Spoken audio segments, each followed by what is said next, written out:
Assalamu alaikum hurmatli yurtdoshlar. Yaxshi satılatıram.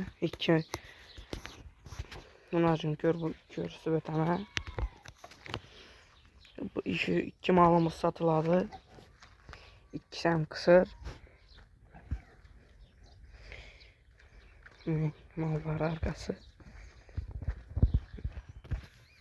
Birincisi. Canlılar dolaşıp ketken bana.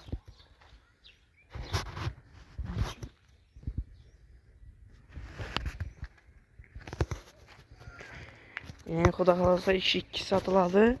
İkisinin bahası 40 milyon.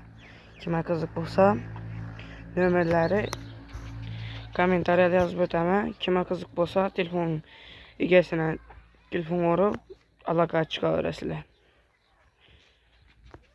Mesela şu bilen video rolikimiz yekunlayımız yurttaşlar.